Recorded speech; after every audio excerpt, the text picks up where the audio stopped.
O Felipe Luiz saía mancando, porque estava com a perna machucada, já sem chuteira, sem a meia, só de calção, camisa, descalço.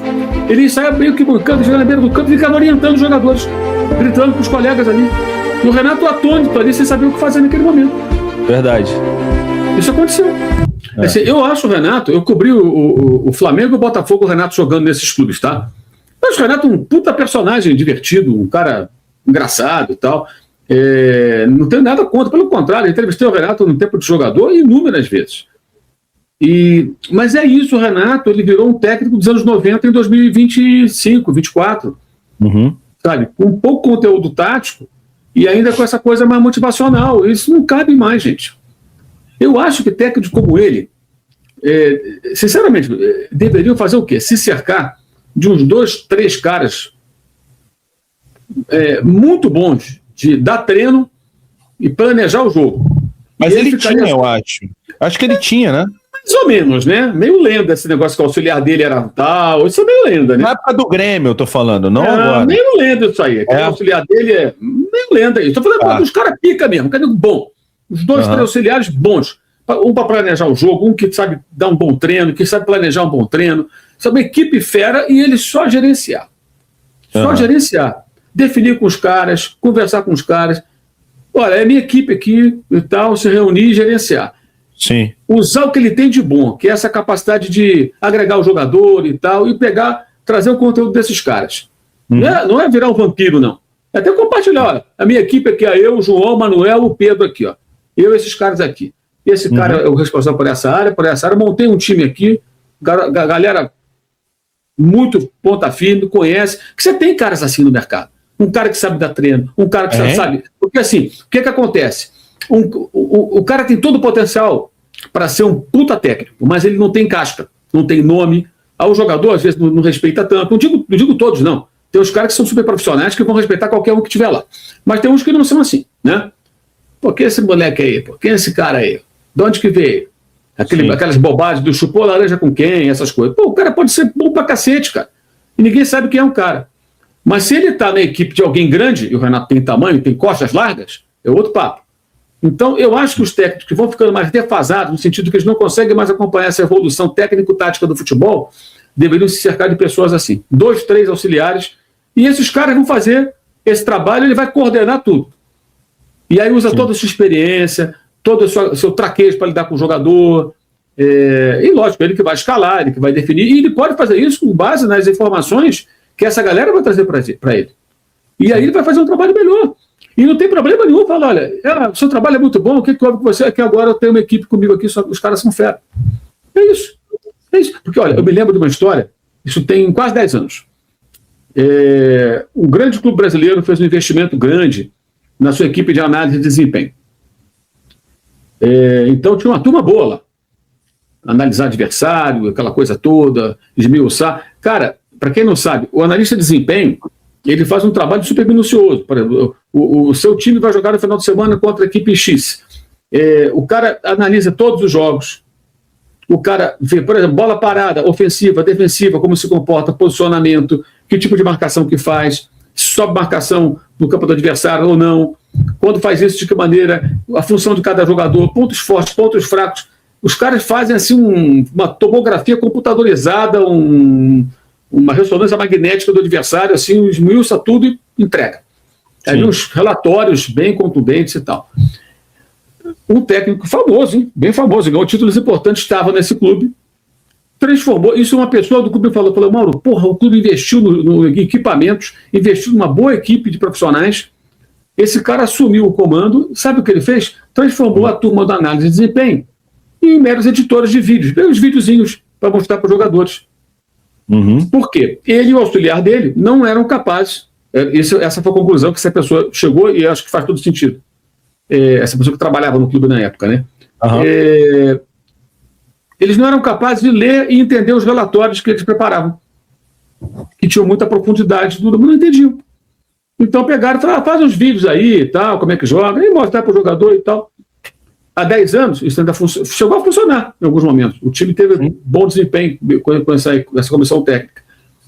Mas foi há 10 anos, gente. Foi em 2016. 2026. Cada vez menos cabe. O jogador passa à noite na gandaia e tal, não vai conseguir correr por muito tempo. Pode conseguir 1 ou 2 jogos, depois vai cair de rendimento. É inevitável. Até porque o marcador dele, né? Se ele for um atacante, o marcador dele, pô, tá saradão, bem alimentado, bem descansado, doidinho para jantar ele, na porrada, na bola, na velocidade, o que for. Chegou meio morto ali, mas não vai ganhar uma. Botou na frente, o cara vai ganhar, corpo a corpo, o cara vai ganhar. O cara tá com mais saúde, porra. Não tem. Pô, mas eu jogo mais que ele. Pô, não adianta, cara. O cara tá mais preparado que você, ele vai ganhar na força, na velocidade, na impulsão, com a bola pelo alto. Você vai ficar de ressaca ali, meio, né? Não tem jeito. Né? Então, e isso pesa, como pesa hoje essa questão. O técnico tem que ter o conhecimento. O futebol está muito evoluído, cara. Sabe? É muito científico, muito. Exige até uma coisa que o Lúcio de Castro fala isso, olha, nossa, quase 20 anos o Lúcio fala isso. Exige conhecimento e capacidade intelectual. Sim. Se o cara não tiver um certo nível intelectual, ele não consegue entender todas as minúcias do jogo e decifrar as informações que ele vai receber dessas equipes muito boas que os clubes têm hoje e que fornecem essas informações. Tem até esse aspecto. Até o Lúcio vai mais longe quando ele fala sobre isso, ele fala da questão do sucateamento, do ensino público na época da ditadura, e o que isso gerou no povo brasileiro, em termos educacionais, numa defasagem, e claro que isso atinge vários segmentos, inclusive no futebol. Então, a conclusão que ele chega, acho que faz sentido essa lógica, é muitas pessoas, inclusive muitos brasileiros que param de jogar e viram técnicos que não têm um preparo intelectual. O cara estudou muito pouco, o cara é muito simplório. Então, quando era na base do vamos lá, rapaziada, eu joguei não sei aonde, faz isso, faz aquilo, até funcionava. Mas quando precisa agora de, cara, uma análise mais profunda, um entendimento do jogo, as minúcias. Capacidade, né? Aí você tem que ter também uma capacidade intelectual maior. O nível do jogo está muito alto.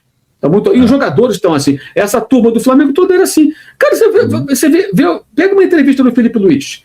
Pega as análises do Felipe lá no Sport TV, na Copa do Mundo. Eu vi poucas que eu estava lá no Catar, vi algumas na internet. O Felipe Luiz ele era jogador. Vê o Felipe Luiz como jogador, ele analisando detalhes da Copa do Mundo. Alto nível. Porra! Então, assim, como é que você é o técnico de um cara desse? Fala o que para ele? Na final de Montevidéu, eu falei já aqui, vou repetir para quem não ouviu. Eu vi no estádio, acho que a televisão talvez não tenha mostrado. O Felipe se machuca no começo do jogo. O Palmeiras está vencendo por 1-0, o Flamengo não está jogando bem, o Renato está na beira do campo parado, assim, ele nem gesticulava naquele momento, ficou ali, estava eu e o Bernardo Ramos, um lado do outro. E eles ficam, cacete, o Felipe Luiz saía mancando, porque estava com a perna machucada, já sem chuteira, sem a meia, só de calção, camisa, descalço. Ele saía meio que mancando, chegava na beira do campo e ficava orientando os jogadores, gritando para os colegas ali. E o Renato atônito ali, sem saber o que fazer naquele momento. Verdade. Isso aconteceu. Sim. Isso aconteceu. Mais uma vez ele fez isso, que foi assim, meio que um desespero. Ele nunca vai falar sobre isso, até por respeito ao Renato, mas eu posso falar. A minha leitura, se eu estiver errado, alguém me corrija. A minha leitura foi, o Felipe ficou tão desesperado de ver o time dele jogando mal e os erros acontecendo, que ele foi lá e tentou ajudar. Foi a estreia dele, né? Estreia dele. Foi a estreia dele. E o gol que abre o placar, eu já falei isso várias vezes, só acontece porque o técnico era o Renato. O Felipe com o Ceni, antes, o Flamengo foi campeão brasileiro, ele ficava muito mais contido, o Isla descia no corredor, o Bruno Henrique fazia o lado esquerdo, e ele, a lateral, como o pessoal chamou de mais construtor, de construção de jogada, de saída de bola, quase um terceiro zagueiro, às vezes, com os dois homens da zaga. Sim. Trabalhava mais por dentro, não fazia corredor, muito difícil. Ele nunca foi um cara de avançar na linha de fundo, sempre foi um cara mais de se juntar os meias, tabelar. O Felipe poderia ser meio campista. Recurso técnico, inteligência, lucidez, jogador muito acima da média. E o Ceni aproveitou, assim, já mais veterano, né? Menos gás, evidentemente, né? Até foi uma fase que ele perdeu até algumas partidas depois. O Ayrton Lucas depois começa a ganhar posição mais adiante, justamente por isso, em dado momento, pela questão física. Né? Ele já estava no final de carreira. O Ceni aproveitou de uma outra função. Quando o Renato entra, aí monta uma linha de 4, que é aquele desse do corredor nas costas dele que tem a jogada. Se o técnico fosse o Ceni ainda, aquela jogada não aconteceria. O Palmeiras poderia até fazer um gol do Flamengo, mas com outra jogada, porque não ia ter aquele buraco ali. Não ia ter mesmo. De jeito nenhum. Não ia ter.